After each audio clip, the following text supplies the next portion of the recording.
Lá vamos nós mais uma vez.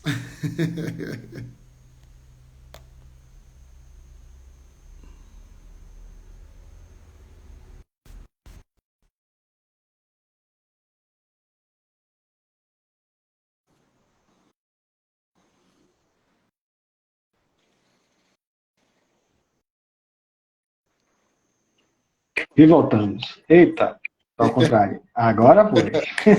Não tá fácil, não tá fácil. Como eu É brinco sempre complicado. com os alunos, eu digo sempre aos alunos que a vida do crente não é fácil. A vida do crente não é fácil. Pois bem, conclua Complicado seu mesmo. raciocínio. Sim. Estava falando sobre a questão argumentativa, né? Sim, Então, é justamente esse ponto de defender a tese, né? Ela tinha perguntado sobre como foi a jornada, né? Até os 1.000 pontos, né? sim. Então, era essa questão de, tipo, escrever bastante, né?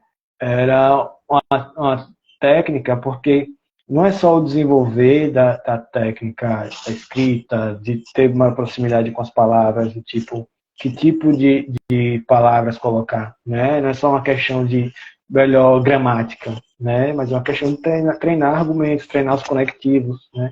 Treinar a forma como se conecta um argumento em outro, como se conecta uma parte do texto com outra, né? Para deixar o texto todo redondinho, né? Para deixar a coisa ali toda bem feita, argumentativa, que tipo, não precisa ser uma argumentação que vai salvar o planeta, né? Não precisa ser uma argumentação que está ali para determinar o que é a melhor coisa do mundo, né? Mas é aquilo que se propõe, né, a discutir, pegar uma parte ali que se discuta que seja minimamente abrangente, né? Então não precisa ser uma coisa mirabolante também, que às vezes bate um certo nervosismo no sentido de pegar aquele texto e pensar como é que eu vou resolver esse problema aqui, né? Imagina que seja uma coisa gigantesca, mas às vezes não é uma coisa simples, né? Às vezes é justamente só argumentar como aquilo é uma coisa boa ou uma coisa ruim, né? Como aquilo é uma coisa possível de ser feita, ou como é algo que precisa ser discutido bastante ainda. Né? Que você não precisa se posicionar diretamente se é a favor ou contra, se é bom ou ruim, se é bonito, se é feio. Né? Mas argumentar de que forma que aquilo precisa ser discutido e que outros pontos precisam ser discutidos. Né?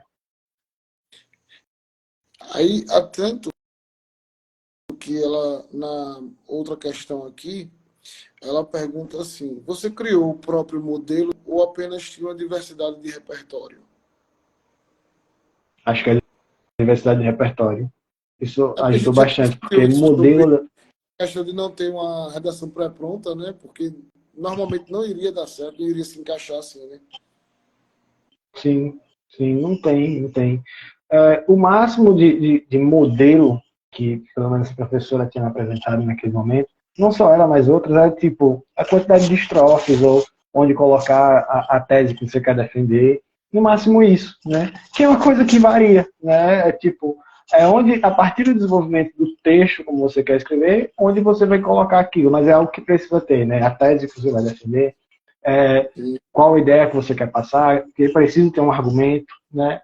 E colocar ali, pelo menos, um dado, por exemplo, né? Um olhar um tanto mais crítico sobre aquilo, de dizer, pelo menos, olha, não é bem assim, não é uma coisa tão óbvia, né? Mas precisa ser discutido tal ponto, tal ponto, tal ponto, né?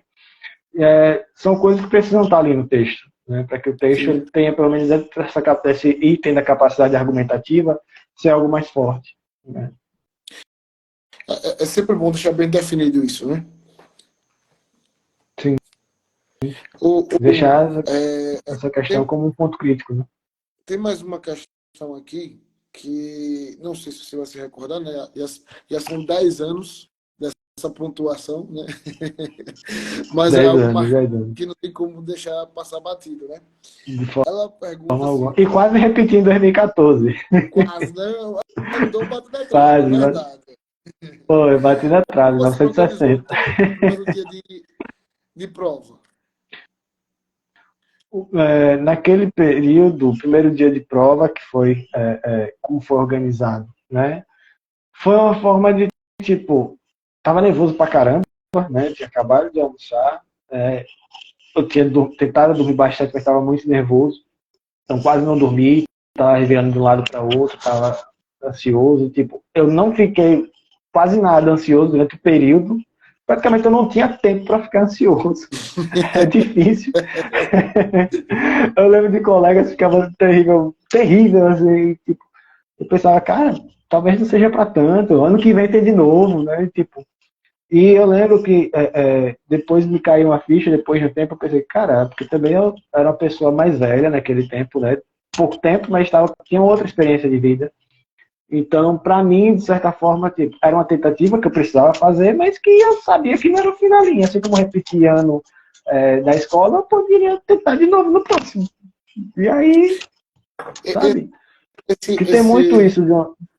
esse lado de ter uma idadezinha um pouquinho acima da média dos demais, dá essa Sim, comodidade de você pensar, poxa, se eu não conseguir esse ano, eu tento o próximo, tento o próximo, tento o próximo. sim, Em uma live anterior que eu fiz com o Marcos Paulo. E ele é médico, né? sim. E ele é Uhum, oriundo também da rede pública. E ele deixou bem claro isso, que ele tentou por várias até conseguir, certo? Então, sim, basicamente, para quem está nos assistindo agora, não fique com essa questão de que eu tenho que passar de primeira, eu tenho que ser bom de primeira. Não, vai ser no seu tempo. Nem todo mundo tem o mesmo tempo, nem todo mundo consegue as mesmas coisas. Tem que ser no seu tempo. sim, sim. Veja uma coisa interessante, né? Tipo, às vezes tem pessoas que colocam um peso muito grande nessa coisa da idade, né?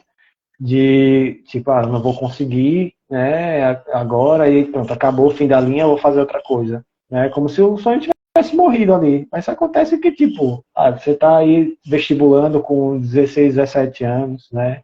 18 às vezes, e tipo, não deu. Tá, você vai chegar com 19, 20, a idade vai chegar e se você não tentar, né? Vai chegar 22, 23, 24, com 30, 40, a idade vai chegar de todo jeito, sabe? Não tem como você segurar, parar o tempo. A questão é Eu que nem você, me o que é que paro, você faz com isso? A questão é o que você faz com isso. Você vai tentar ainda com 22, com 23, com 30, você vai tentar. Você vai chegar no curso de medicina, por exemplo, e vai ter gente lá de 35, 40, que está tentando há muito tempo, ou tentou, fez outra área, que é muito comum isso, inclusive, gente, que vocês estão vestibulantes. Gente que tenta para uma área como medicina, que é muito difícil, não consegue, vai para outra área. Ou então tenta outra área, porque a família quis, e por aí vai, existe uma pressão social para que a pessoa consiga o mais rápido possível. Aí entra em outra área, em fisioterapia, vai para nutrição, vai para psicologia. E aí acaba não se identificando, ou então tentando transferência interna, né, dentro da universidade, e não consegue. E aí, depois de um tempo, desiste, vai tentar de novo e vai para medicina, vai para outra área, né? Inclusive, estava lembrando agora, recentemente, um amigo meu, que é vocalista da minha banda, o Pedro, que ele é médico, no dia da formatura dele, tinha um rapaz de 40, acho que era 42 anos, ele já estava formado em outra área, né? Ele já atuava na outra área, e tentou medicina, passou e estava ali se formando, realizando o sonho dele, né? Não digo que é uma coisa fácil e que não, de todo forma mundo vai alguma. só tentar e não, de forma alguma, né? É um ponto fora da curva, mas é aquela coisa, o ponto fora da curva só existe também porque se tenta, né? Só existe essa coisa, aquela coisa tipo doença, por exemplo, só tem 1% de chance de morrer, mas é porque esse 1% já aconteceu, sabe? Se existe a porcentagem de alguma coisa, é porque já aconteceu. Então, é uma coisa de se pensar, né? É um ponto fora da curva, mas que existe, né? A questão é como você vai se desenvolver para chegar naquele ponto, né? Chegar ali, tentar aquilo. Isso para um curso como medicina, mas pode ser qualquer outra área, né? A pessoa tentar para outra área, que pode ser difícil também, né? Tentar para umas engenharias, tentar para a área de psicologia também, que a média está subindo cada vez mais também. Está sendo uma área com principalmente depois da pandemia, né, se popularizou muito a atuação em psicologia e tal, e a gama de áreas de atuação da psicologia na educação, na saúde, né, nos hospitais, na assistência social, no sistema judiciário, nas clínicas. Então, acaba abrindo um leque maior também no mercado de trabalho, Sim, sim. que chama mais a atenção das pessoas também para tentar o curso. Né? Então, acaba aumentando também a média para poder entrar. Né?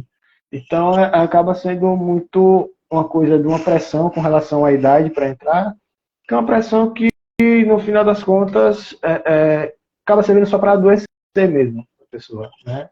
Não é uma coisa que acaba sendo funcional, né? Não vai ter aquela pressão da psicologia reversa, não, né? Não, não.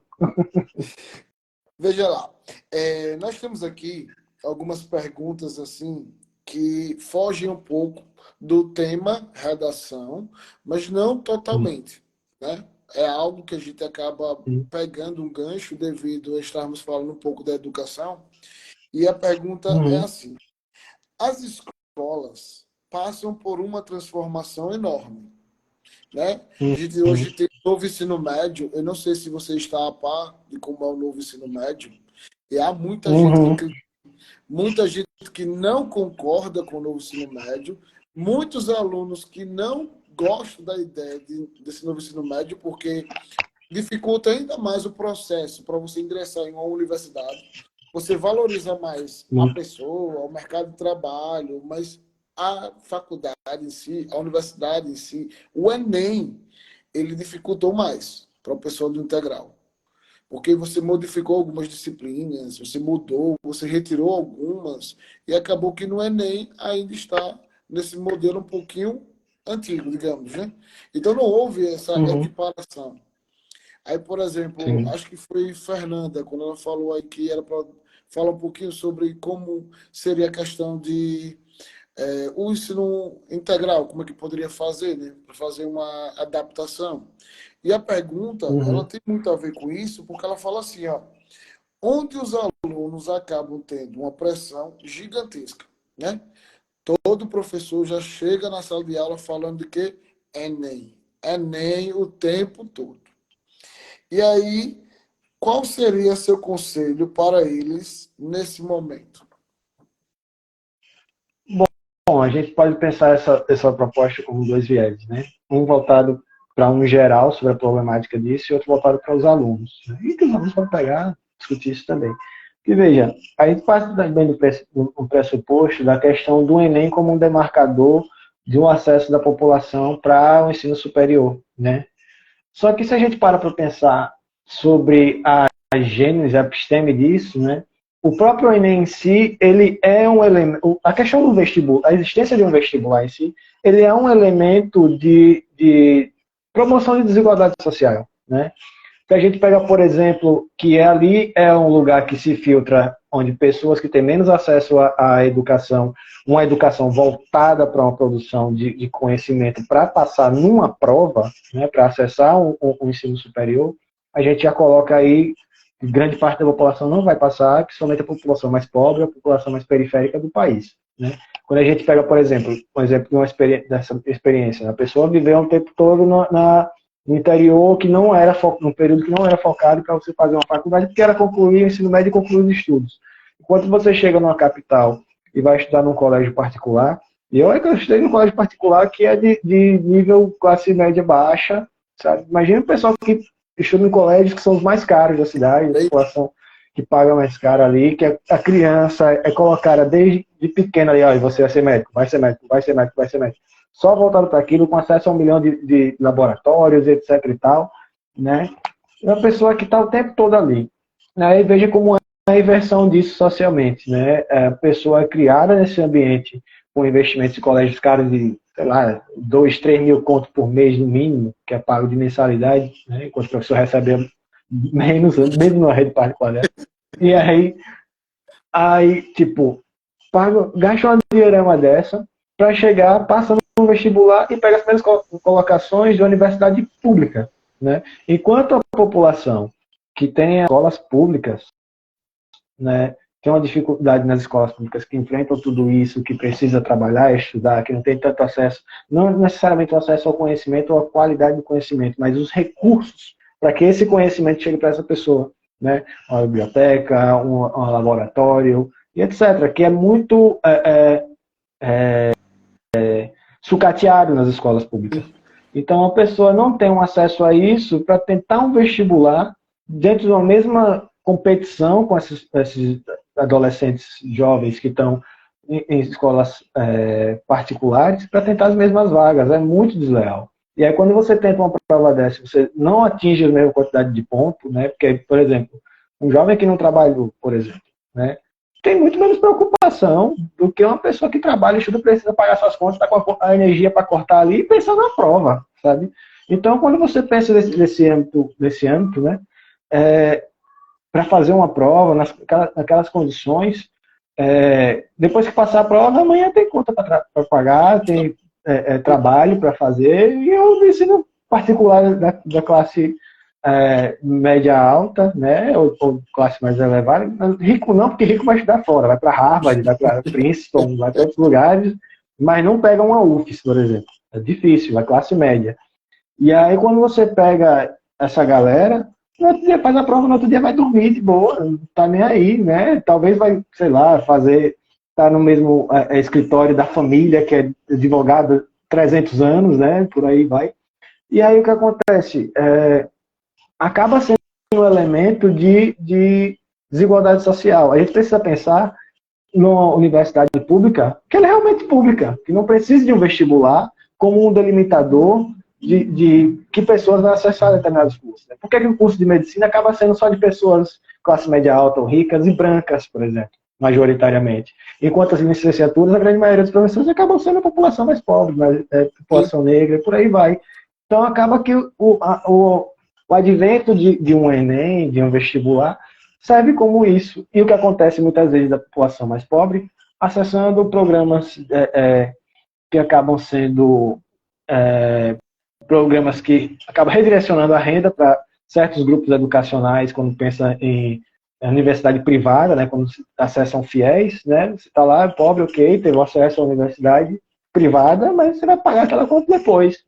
Então fica muito pesado, né, e paga bem mais depois. Talvez não acesso a um ProUni, beleza, menos mal, mas ainda assim é um dinheiro público voltado para a universidade privada, enquanto poderia ser aberto vagas em universidades públicas, valorizado mais espaço para universidades públicas de ser ela realmente pública. Então, acho que esse é o primeiro ponto que a gente precisa pensar, né?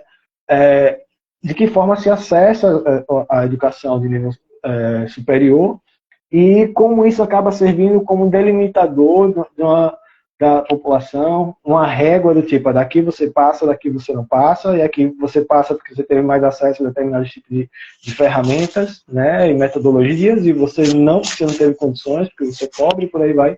Então acaba sendo um separador, né, e dificulta muito mais para um pobre que tenta chegar a esse nível, né. Então o acesso à universidade, que já foi uma coisa, pelo menos nos últimos 20 anos, uma grande conquista da população mais pobre, né, e que nos últimos 4 anos caiu muito, a gente para pensar, é preciso pensar além disso, né, não é só o acesso, né, mas de que maneira que é feito esse acesso, né.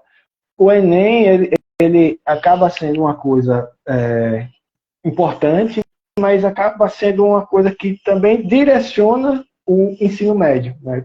Você acaba perdendo certos elementos do que seriam de um conhecimento importante para focar naquilo do que cai na prova, né? Então acaba sendo muito direcionado, inclusive, para o processo educacional, né? Quantas pessoas acabam direcionando o seu conhecimento, ali, a aquisição do conhecimento, para passar só na prova, né? Então dificulta também esse processo educacional. Então é um problema que acaba sendo estrutural da educação brasileira nesse ponto de vista. Mas se a gente pensa no novo ensino médio, dificulta mais ainda, né? Ele foi um processo que desestabilizou mais ainda aquilo que já não estava bom, né? Deixa algumas pessoas têm uma dificuldade de vai acabar com o novo ensino médio, vai colocar o quê? Sim. Eu brinco com alguns alunos, que o que já era desigual ficou mais desigual ainda. Sim. Porque isso deixou nítido a desigualdade.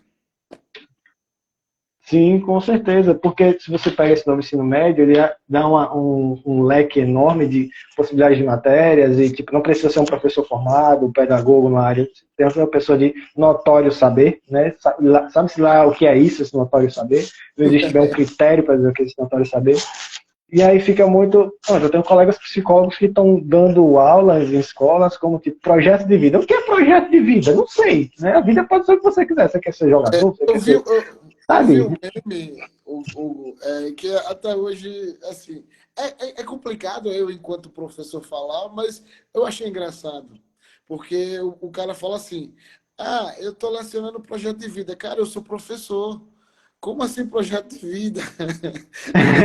Claramente não era isso que eu queria para minha vida, ser professor. Mas como eu vou lecionar projeto de vida? Então, vou É lecionar. um meme, mas é engraçado essa É, questão, porque às vezes você não tem sua própria vida resolvida e você tem que dar uma aula de projeto de vida. de projeto de vida. É muito complicado, bicho. E aí você pega esse elemento dessa gama de matérias novas aí, que, tipo, aí você tira matérias extremamente importantes para você aguçar o pensamento crítico, inclusive para uma boa redação, como filosofia, você retira a filosofia, você retira a sociologia como matérias obrigatórias, né? E aí coloca, são matéria recente, não lembro se você viu, saiu na Folha sobre, tipo, um mapeamento que tinha, o MEC tinha feito no início do ano, sobre a gama de matérias assim absurdas que foi feita nesse novo ensino médio, né? Que veio com o advento do governo Temer, depois com o governo Bolsonaro, tipo, teve muita matéria absurda, tipo, como fazer brigadeiro, sabe? Escolas colocando isso. E eram matérias absurdas, eu pensei, meu Deus, como conseguiram destruir esse nível da educação? E aí, em que ponto que isso aumenta a desigualdade? Porque em colégios de elite, como particulares, de pessoal mais de melhor acesso financeiro, digamos assim, o pessoal mais de classe média alta, essas matérias não vão existir, simplesmente. Vai existir filosofia, vai existir sociologia, vai existir português e matemática, que são as únicas obrigatórias. Aí coloca outras matérias lá que são importantes, história, né? Coloca geografia, enquanto escolas públicas não estão tendo acesso a esses professores dessas matérias e colocam matérias aleatórias lá. É o que acontece, você chega no Enem, cai uma matéria dessa, uma pergunta sobre história, e a pessoa não vai saber responder. Que acesso ela teve a isso, né? Que acesso ela teve a esse conhecimento? Então pegou assim a desigualdade social e escrachou mais ainda esse novo ensino médio. Então virou uma bagunça terrível. Já não era, a gente falando, mas vai voltar porque era antes, cara, é menos mal se voltar. Né? Tem aquele pesquisador, Daniel Cara, que é um educador extremamente inteligente, uma pessoa que milita muito a educação brasileira, que ele criticou todos os pontos sobre a proposta de uma nova, ao invés de revogar o novo ensino médio, mas uma nova reforma que teve do governo atual. Só que a nova reforma também não mudava muita coisa, então, sabe, não melhorava muito a Complicada essa situação. situação, né? Muito delicada. Então, e voltando isso para os alunos, o que os alunos precisariam fazer nesse sentido é tentar exigir minimamente, já que se pensa nesse âmbito de acesso ao Enem, é que coloquem matérias voltadas para o Enem. Minimamente isso, sabe? É o mínimo. Mas o que seria primordial é que se pense a educação enquanto um projeto de cidadania e não como um projeto do tipo, vamos pensar como cozinhar, coisa assim. Não, isso é funcional mínimo de você aprender em casa, sabe? Mas você aprender, ter uma matéria para isso, sabe? É difícil. Existem muitas coisas, tipo, tem gente falando, mas o novo ensino médio possibilitou, por exemplo, ter educação financeira nas escolas. Beleza, mas vamos pensar o que seria essa educação financeira. Muita gente critica isso, que o brasileiro é pobre porque não tem educação financeira. Só que isso é uma falácia, né? Porque como é que você vai ter uma educação financeira se você recebe um salário mínimo que não dá para nada no Brasil? Não adianta você ter educação financeira. Né? Recente Educação financeira é a agora primeira coisa que você vai ter que aprender da prática. recente agora teve uma influência, né, que disse que nenhuma pobreza resiste a 14 horas de trabalho por dia, né? Bota ele para catar latinha 14 horas por dia, se ele vai conseguir ser milionário, meu mano. Não vai. Ele fala isso porque ele já é rico. E para enganar a besta que vai comprar curso dele.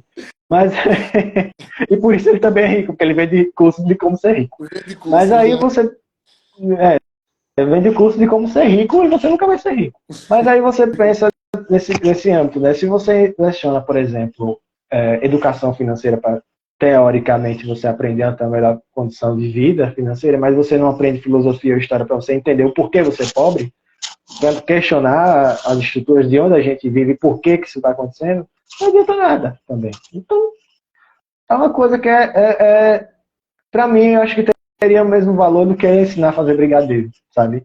Não tem muita serventia. Para uma população pobre voltada a isso, não vai ter serventia. Se tivesse toda a outra gama de ensinos, né, no ensino médio regular, etc., sem ser essa bagaceira toda, essa gama de matérias, que inclusive tinha matéria sobre yoga, tinha matéria, um monte de bizarrice, assim. Colocar assim, e para além disso, uma educação financeira básica, né, é coisa de uma matéria de um semestre, você dá o mínimo, mas se a pessoa vai aprender, se ela vai ter condições para exercer aquilo, se ela vai ter condições de vida para aquilo, tanto faz, sabe? Não vai ser uma coisa que vai modificar muito a vida da pessoa. Compreendi. A próxima pergunta, Hugo, ela é um pouquinho mais complexa. Eu Vamos sei lá. que é um tema que às vezes gera uma repercussão até maior, gera uma opinião até mais pesada de algumas pessoas. Uhum. Mas vamos lá, né? Veja, como amenizar a ansiedade, esse mal desenvolvido nos últimos tempos? Cara, é uma pergunta simples que necessita de uma resposta que é muito complexa, né? Não existe uma resposta fácil para isso, né? Porque a ansiedade, quando a gente pensa isso como, é o mal do século. Tá, mas o que é que está acontecendo nesse século que chega a esse ponto, né? O que é que está acontecendo na nossa sociedade que chega a esse ponto de desenvolver a ansiedade a ponto de se tornar patológico, né? E há que se questionar, inclusive, sobre essa questão da patologização da vida, né? Porque a ansiedade em si ela é uma coisa natural do ser humano. Se não fosse a ansiedade, a gente não chegava nesse nível pensando do ponto de vista da evolução, a gente não chegaria em quem a gente é hoje, né? Porque a ansiedade ela é a detecção de um medo que a gente vai precisar correr para se livrar de um perigo, né? Só que ela acabou se desenvolvendo para tipo, a gente está correndo de um perigo que a gente não necessariamente sabe, a gente não sabe direito que perigo é esse, então bate a crise de ansiedade. Né? E para isso precisaria, no caso do processo psicoterapêutico, por aí vai, pelo menos dentro de um ponto de vista analítico, para pensar sobre de onde vem a ansiedade, que não vai ter uma resposta fácil também. Mas aí, se a gente pensar em toda e qualquer ansiedade que bate na gente, for algo patológico, né? A gente pensa, por exemplo, numa sociedade que exige cada vez mais que a gente seja feliz o tempo todo, né? A gente vive uma sociedade de puro gozo de felicidade, né? E para isso a gente busca determinadas ferramentas que vão salvar a gente, né? Tipo, para você dormir melhor, faça yoga.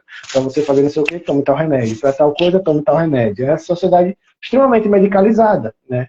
E quando a gente pensa em medicalizada, não só com remédios, mas com técnicas, com táticas, e técnica para isso, metodologia para aquilo, e metodologia de ensino Ho'oponopono, e por aí vai, etc e tal, e aí se brincar em metilzonioterapia, e vai para cloroquina, e tudo que é remédio salvador da pátria aparece para salvar aquilo que o ser humano tem de fundamental, que é nosso vazio existencial básico, né? O vazio que a gente vai ter para sempre aí, que não vai ter tampa que caiba nessa panela. Mas aí a gente precisa pensar que sociedade é essa que a gente está vivendo, né? Quando a gente pensa para essa questão da patologização, né? A gente vive uma sociedade que a gente precisa estar 100% o tempo todo, a gente precisa estar produzindo o tempo todo. Se a gente, inclusive, vai no final de semana, um domingo, vou descansar, mas vai maratona uma série, assistir uma temporada toda, você vai e cozinha, você faz não sei o quê, você prepara um almoço, visitando fulano, chama 50 amigos, toma cerveja e por aí vai. Você está sendo produtivo do mesmo jeito, você não está descansando. Você não descansa. Se você dorme, você se sente culpado. Se você está cansado, você se sente culpado porque você não está produzindo. Então, é a sociedade de um produtivismo absurdo, né?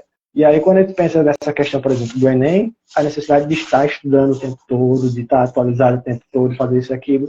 E aí, quando não consegue atingir aquele limite do que é cobrado, né, aquele objetivo, tem a sensação de fracasso, de inutilidade, não vou tentar mais, e aí eu que não presto, e eu que sou burro. E aí, entenda como essa coisa se volta, é um problema estrutural da sociedade que se volta para um sujeito, né? E aí o sujeito se sente culpado, se sente mal, se sente superiorizado, né? Que é um problema estrutural, não um problema do sujeito. O sujeito é vítima dessa situação toda, né? Ele é um elemento que reproduz essa mesma lógica, mas ele ao mesmo tempo é vítima. E reproduz sem saber muitas vezes, né? Quando a gente pega, por exemplo, o celular, né? Tem como inimigo, etc. A questão é saber como usar, mas de que forma esse celular tem tomado lugar na sociedade? De que forma as redes sociais têm tomado lugar na sociedade? Né? Para delimitar quem a gente é, como a gente vai ser, o que a gente vê, o que a gente consome. Né? A gente teve uma polêmica, por exemplo, agora das redes sociais e dessas big techs que estão determinando a partir dos algoritmos que a gente vai consumir, como a gente vai pensar, o que tipo de conteúdo a gente vai consumir. São coisas que moldam a subjetividade da gente, né? E isso gera ansiedade, isso gera insegurança, isso gera, por exemplo, nas mulheres, muito comum a ideia de corpo perfeito, que antes era muito trazido pelas revistas, né? As revistas traziam a ideia de corpo perfeito, a moda, etc. Hoje você abre o celular, tá lá no TikTok, tá lá no Instagram, as influências, que não sei que peste que influencia, mas tá lá, posta alguma coisa, uma roupa que veste, né? É influencer de alguma coisa. Um ex-BBB, ninguém sabe o que faz de utilidade ser influencer, né? As pessoas seguem ela, ninguém sabe por quê, mas está seguindo. E trazem certos padrões de vida que são irrealizáveis, né? A gente acaba pensando na vida como algo padrão que precisa ser seguido ali à risca, né? E fora o que sai daquilo se torna algo patologizante, né?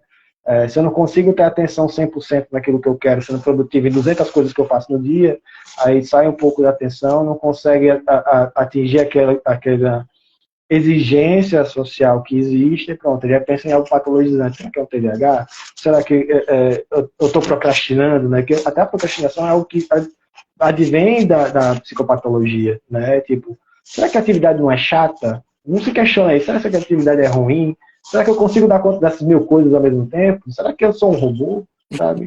E é como se as pessoas estivessem se tornando um robô, sabe? E perdendo a subjetividade. E o que acontece muito com a psicopatologização é muitas vezes, inclusive, excluir a subjetividade da pessoa. Né? A pessoa não se torna mais uma pessoa que tem ansiedade, mas eu sou ansioso. Né? Olha como isso se torna um significante da pessoa ser assim. Né? Eu sou TDAH, eu sou não sei o quê, eu sou fulano.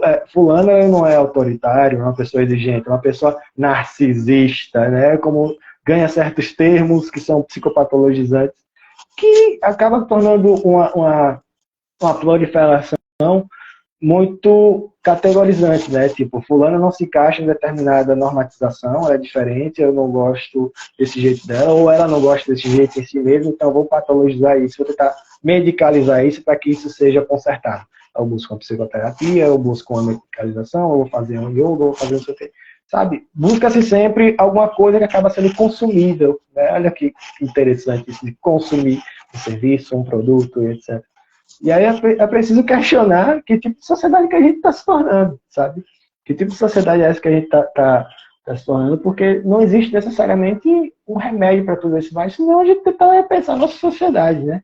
E repensar a si próprio dentro dessa sociedade, de que forma que essa sociedade se influencia e como você está sendo inserido nela. E acho que para pensar sobre uma possível cura do que seria a ansiedade, né? Primeiro é pensar o que seria essa patologização dela.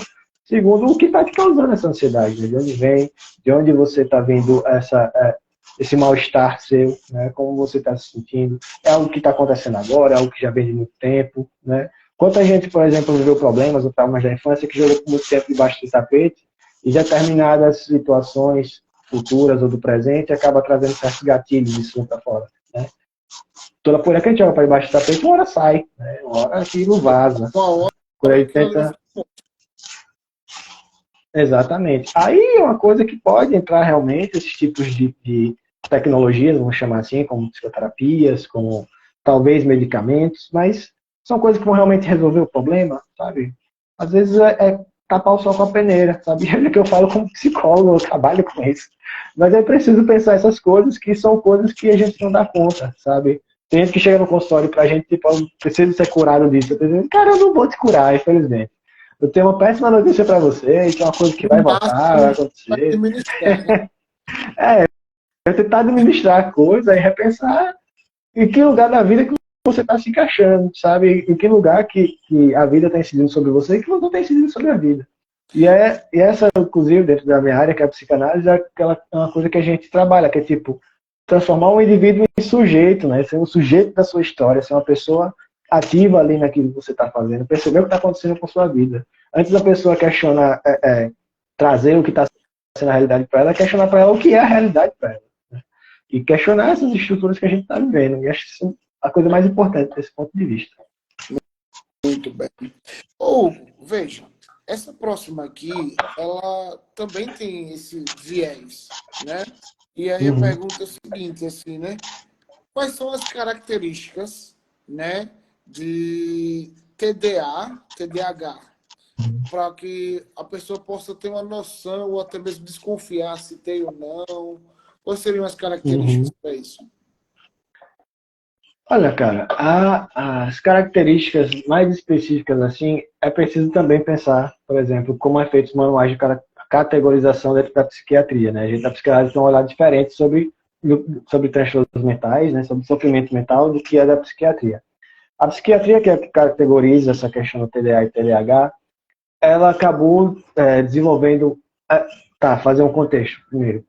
A psicanálise tem uma visão sobre a psicopatologia, que é geralmente dividido em algumas pequenas categorias, que foram trazidas pelo Freud, depois por outros pensadores, como Lacan e tal, que é geralmente as categorias das neuroses, as psicoses, as perversões, né?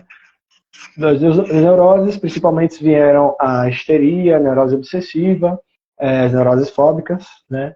Existem outras categorias, são as principais, né? Existe, por exemplo, aquilo que chamam do borderline, né? Existe os transtornos do autismo, né? Que são coisas que ainda dentro do mundo da psicanálise ainda está sendo discutido para saber exatamente onde categorizar ou se são novas categorias. Há muita discussão sobre isso. A psiquiatria, que bebeu inicialmente muito da psicanálise, ela pega e faz o seguinte: ela pega essa gama de, de olhares sobre a psicopatologia dentro da psicanálise, né? Que a gente, primeiro, a tipagem é isso, que é principalmente olhar a posição do sujeito diante do mundo, diante de si mesmo, né? E a partir disso você destrincha, né? Porque primeiro, aquela coisa, primeiro a gente olha o sujeito e o diagnóstico, o ponto que importa, ele vai direcionar o tratamento. Mas a psiquiatria faz o contrário, ela pega, retira o sujeito e toma o diagnóstico, esse aqui é seu remédio e vamos tratar. A partir disso, ela pega um tipo de fenômeno que é da social, né, de sofrimento mental, e fatia aquilo de várias camadas, né, e transforma aquilo em diversos transtornos diferentes, e aí vai ter medicamentos diferentes para aquilo. Só que muitas vezes passa um tempo, volta no psiquiatra, rapaz, acho que não é isso mais não, acho que é tal coisa, e vai mudando. Daqui a pouco a pessoa está com 50 diagnósticos diferentes, e a gente sabe exatamente o que é. Então é muito complicado pensar nesse quesito. Então é uma visão que a gente da psicologia, da psicanálise, da psiquiatria também tem discutido muito sobre esses problemas, principalmente o TDAH, né? Toda a sociedade ao longo dos anos, né, tem períodos em que certas doenças ou fenômenos psicológicos, né, de comportamento, eles afloram mais. E aí acabam muitas vezes sendo desviados dessa norma, então eles acabam se tornando uma patologia. E se tornando uma patologia na sociedade capitalista também se torna uma oportunidade de gerar grana, né? Então o que acontece? Visa-se muito esse ponto de vista para que algo se torne ali quase epidêmico, né? E de que forma que isso acaba se tornando mais popularizado? Existe uma distinção que é uma linha tênue, né? Que é a popularização de uma psicoeducação sobre o que são transtornos mentais e por aí vai, e outra é a forma de banalizar, né? Trazer aquilo de uma forma que seja muito banal, que ultimamente tem acontecido muito, saiu várias matérias de jornais recentes, como pessoas têm se autodiagnosticado através de TikTok, né, vendo no Instagram algum influencer que diz que tem. É o que Essa mais aqui é tem. característica.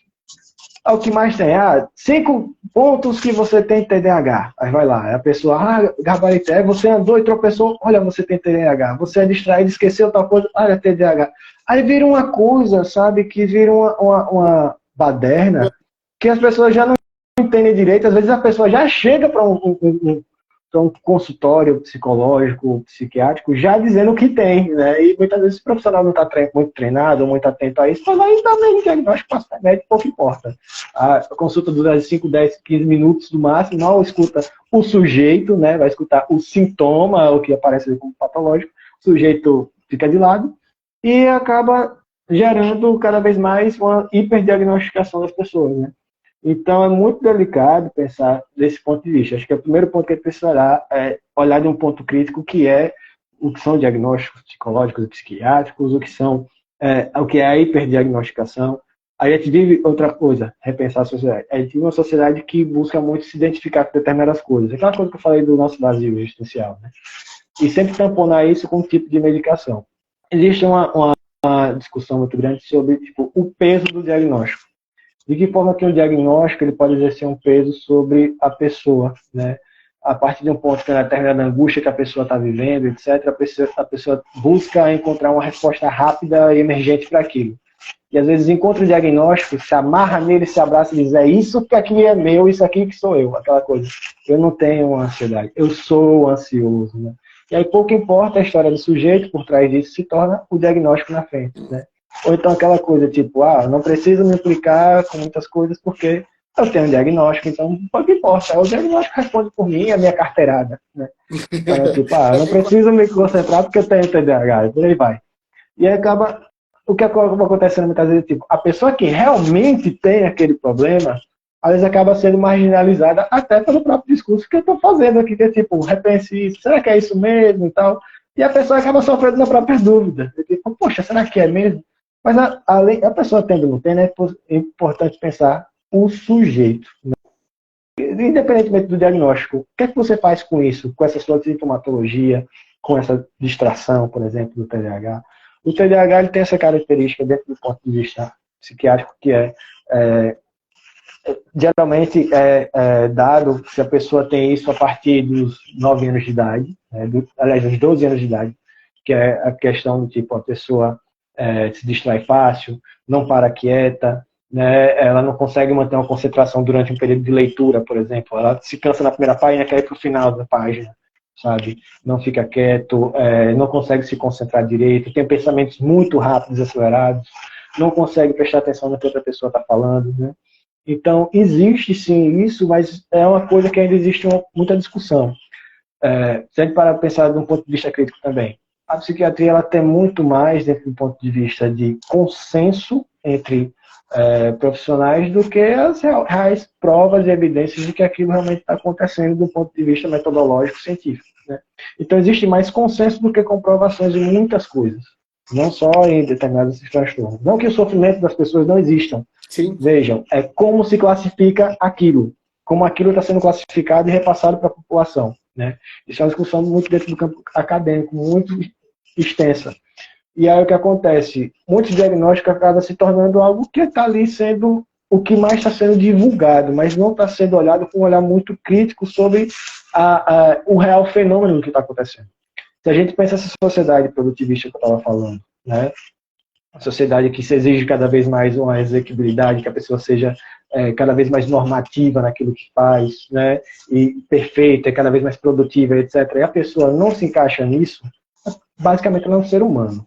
Mas é o que acontece muitas vezes, a pessoa acaba tendo que se amarrar em determinada coisa, se categorizar com uma determinada psicopatologia, para justamente meio que justificar porque ela não cabe naquela normalidade, entende? E aí o que acontece? Muitas vezes de uma pessoa que se distrai mais fácil, né? Tem uma atividade que às vezes é chata pra caramba e a pessoa não consegue dar conta. Estudar, por exemplo, estudar é chato pra caramba. A gente não consegue manter uma paciência. A gente tem um assunto que é mais gostoso, legal, mas tem assunto que às vezes precisa estudar, mas é chato. E aí, por não conseguir, aí se acha inútil, poxa, será que eu não consigo me concentrar? Eu vou fazer outra coisa, vou jogar videogame, vou fazer não sei o quê, eu vou sair, eu tô me distraindo fácil demais. Algo prazeroso. E a mesma coisa, a sociedade que a gente vive de busca sempre de prazer, né? O celular, por exemplo, tem um dado muito interessante que às vezes eu falo em algumas palestras, que é o seguinte, tem gente que se ensaia 1 milhão de vezes, tira 50 fotos para postar lá no Instagram e tal. Sabe para quê? Para que, e geralmente, em média, a pessoa não dura nem 3 segundos na foto. Que clica e passa. Clica e passa. Clica e passa. E às vezes você passou o dia todo para tirar aquela foto. Justamente tudo que você falou aqui, Gabi, né? Sua irmã, minha prima, ela fala que assim, né? No Instagram, uma vida ideal. Fora dele, a vida real. Né? Porque acaba tendo essa questão das redes sociais, né? Sim. Tem essa influência, né? Sim. Eu teve um meme que eu vi esses dias, eu gosto muito de memes, inclusive eu tinha visto uma tese esses dias, que é muito interessante, que é tipo, como um meme acaba sendo um sintoma da sociedade, né? Em determinadas épocas. Existem vários memes além desses da internet. Aí tem um meme que eu vi ontem que é tipo, nos anos 2000 a gente entrava na internet para fugir da realidade. Hoje a gente tenta ir para a realidade para fugir da internet. Tem uma mudança aí. Você diz, eu preciso descansar, eu vou pra praia, eu vou pro mato, eu não quero ver a internet, né? Quer fugir. Porque a gente está muito inserido nesse mundo, né? E é muito Muito mesmo. complicado quando a gente fica patologiza essas coisas, né? E aí, tipo, o excesso de celular já patologiza também, né? É uma coisa muito desgastante, né? A gente precisa pensar que sociedade a Muito. gente quer, que a gente está produzindo, né? O E TDAH, existem estudos sobre mudanças neurológicas que a pessoa tem, né? Mas são estudos ainda que ainda estão em fase iniciais. iniciais, né? Pessoas já tomam como tipo, tem gente que já toma como verdade, não, tem um problema lá no cérebro e tal, aí você toma um medicamento que vai ajuste. Também tem remédio que, se a gente parar para pensar a origem, por exemplo, da Ritalina, que advém das anfetaminas e tal, são coisas É que ajudam a regular, mas com basicamente um isso, período que porque esse medicamento se popularizou, ao mesmo tempo que surgiu um diagnóstico. justo. É por isso que aqui, assim, embora não seja mais somente o TDAH e o TDA, uma aluna que fala que, assim, ó, meus colegas romantizam a ansiedade como se fosse algo bom. E que, infelizmente, Uhum, tem sido. sim. Existe muito uma questão de romantização, né? Que às vezes se torna meio que uma glamourização. Aquilo que eu estava falando, tipo, isso se torna meio que parte de uma identidade, né? Eu sou isso, eu preciso ser isso, eu preciso ser aquilo, eu preciso ser de determinada forma. Isso como se encaixa para uma coisa que a gente precisa ser, né? E aí a ideia é como ao longo do tempo, né? A gente não gostava de ser chamado de doido, de louco, cara feio, até porque o tratamento que era dado aos loucos era de exclusão total Sim, da sociedade, né? Jogava nos manicômios e por aí vai, né? Estigmatizava aquelas pessoas. E hoje é algo que, tipo, existe um tipo de tratamento que é muito mais humanizado, e que bom que está sendo assim, mas ao mesmo tempo existe também uma certa glamourização, como se isso fosse uma forma de, tipo, preciso me tornar isso. Mas isso não é um sintoma do processo de cuidado em saúde mental, mas é um sintoma da sociedade que a gente vive, né? E como ele pega isso, se apropria disso para se tornar algo que é parte, né? Veja, como isso é algo forte, que a gente pega não só dentro da psicopatologia, mas se a gente pega, por exemplo, comunidades K-popers, por exemplo, né? Tipo, eu sou K-popper, de onde vem isso? Vem de uma cultura que é de fora, né? Produção lá da Coreia do Sul e por aí vai, e isso foi introjetado para cá, a pessoa se identifica mais com aquilo, e aí se identificar com aquela outra coisa, a qual justamente eu não sou muitas vezes, né?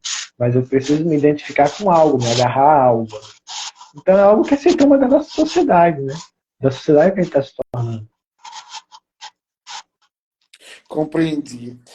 Para encerrarmos, meu caro, meu primo, irmão, essa questão, Hugo, é algo que surgiu, né?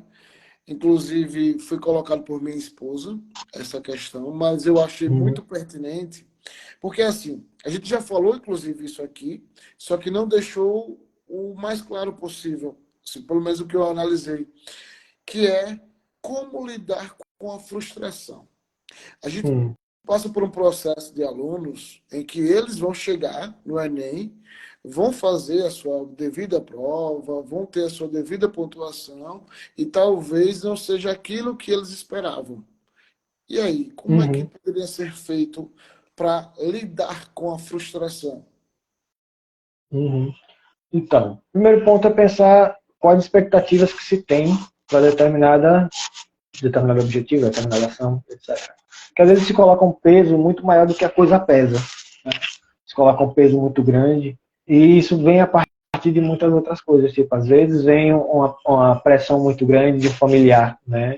Sim, De pais, mães e de uma sociedade que visa do tipo, olha, você precisa lá concluir os estudos e passar para uma faculdade, você precisa de alguma coisa, você precisa se tornar, você precisa ser gente, né? Como se isso fosse realmente transformar a gente em gente, como se a gente já não fosse gente, né? E aí se coloca essa pressão, se coloca essa pressão sobre o tempo, né? Você está chegando a determinada idade, você já precisa estar formado, você já precisa ser alguém, né? Você já poderia e estar já vai ficar de dando conta da sua maior. vida, já vai ficar de maior. precisa dar conta da sua vida, né?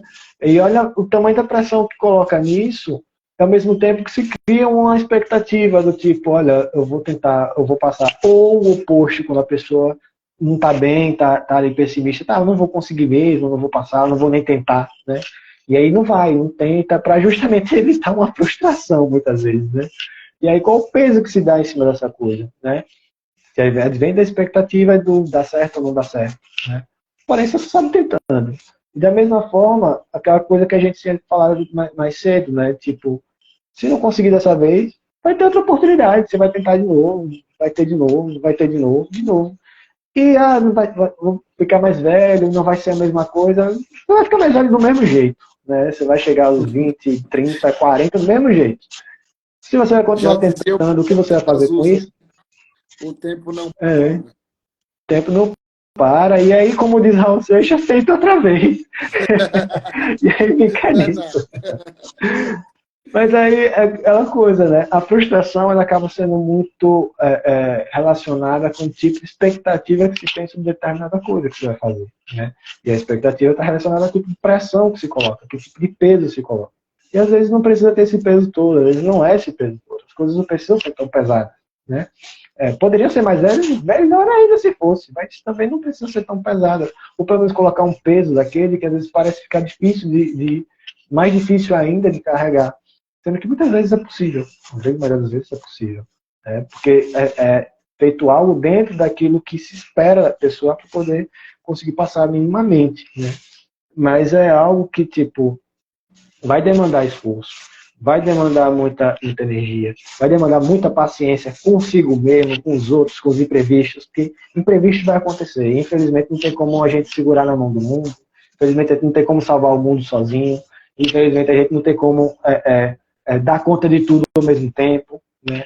E é preciso pensar nisso, né? Quando a gente pensa, por exemplo, na questão do vestibular, muita gente tá aí, batalhando, estudando todo dia e tal, e é cansativo. É aquilo que eu tava falando, é chato, é uma coisa ruim, não é uma coisa gostosa. Tem assunto que é mais gostoso, que bom. Tem assunto que é terrível, mas você precisa fazer, né? Porque existe essa exigência. Mas aí tem dia que você não vai estar com energia, tem dia que você vai estar ruim, tem dia que você não está bem, tem dia que, sei lá, alguém da família adoeceu, tem dia que aconteceu um imprevisto. Você não vai conseguir dar conta. E acontece, né? A vida, ela é uma contingência, né? Ela é uma coisa que não tem como você prever. Ela não é um caminho de etapas certinhas, etc. Né? Você Não é uma nasceu, ciência e aí exata. você crescer, não é exato, não é uma conta exata. Você nasceu ali, cresceu, desenvolveu, fez 18 anos, está de maior que está independente, agora você já está com dinheiro na conta, você. Não, tem gente que é pobre. Né? Não é assim, você não vai de repente namorar, casar e já ter filho e a vida que segue. Não vai ser desse jeito. Tá? Infelizmente, né? Seria bom entre aspas, né? Tipo, se fosse fácil, assim. Mas seria muito chato, né? Se a vida não tivesse seus imprevistos, se eu não tivesse seus percalços, se eu não tivesse lugar de a gente tropeçar e cair no colo de alguém que a gente nunca sonhou encontrar e de repente encontra, né? Vou aqui contar um exemplo pessoal, né? Tipo, esse período de vestibular, quando eu estava lá em 2013, eu estava buscando uma vaga, obviamente, na UFES, né? Tava lá estudando e tudo, fiz a pontuação muito boa e tal, e tipo, minha pontuação dava para entrar em medicina. Não era o que eu queria, mas de repente, poxa, cara, tem que entrar em medicina, né, velho? Então aqui, depois, se eu quisesse, eu exercia psicanálise do mesmo jeito, né? Como psicólogo, como médico. Mas enfim, aí, eu tinha oportunidade, mas eu não tinha muita noção. Assim como eu estava anos antes, sem ter muita noção do que era um vestibular, né? No terceiro ano eu já tinha muita coisa que eu não tinha noção. Eu não tinha noção do que era pontuação para poder entrar no curso. Né? E aí eu tinha outras opções, tinha professora que queria, estava para se aposentar na época, queria que eu fosse o substituto dela nas letras, que era muito bom, escritor, né, poeta e tal, era muito bom na arte das letras. Puxa, curso de letras era outra opção que eu tinha também. Outra coisa que eu queria muito era jornalismo. E aí eu, vou tentar também. E aí eu tinha pontuação no dia do SISU, que foi lá para colocar nota e tal, a minha nota estava nesse de psicologia. Que bom, vou entrar. Mas aí foi caindo, que outros foram entrando.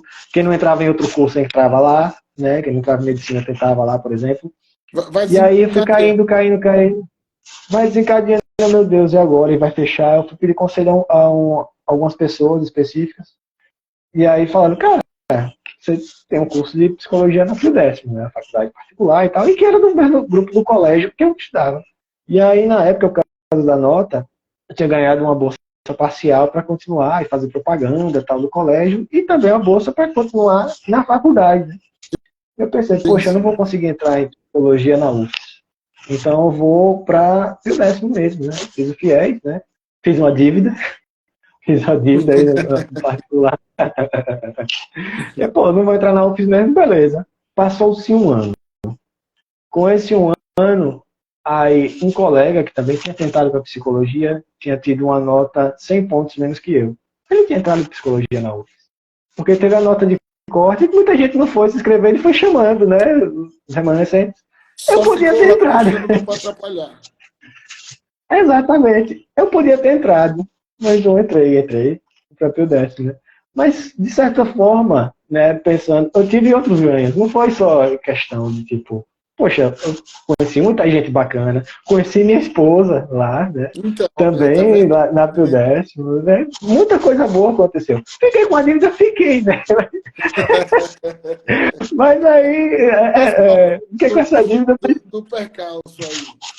É um percalço, mas é justamente isso, sabe? Se não fosse esses tropeços que a gente tem na vida, se a vida fosse inteiramente certinha, não teria graça, cara. Não teria graça. Não Não tinha teria conhecido grandes amigos que eu tenho até hoje, não tinha conhecido professores que são amigos até hoje, eu não tinha uma postura como profissional que eu tenho até hoje, que eu tenho colegas de lá que tinham uma visão diferente da psicologia, por aí vai.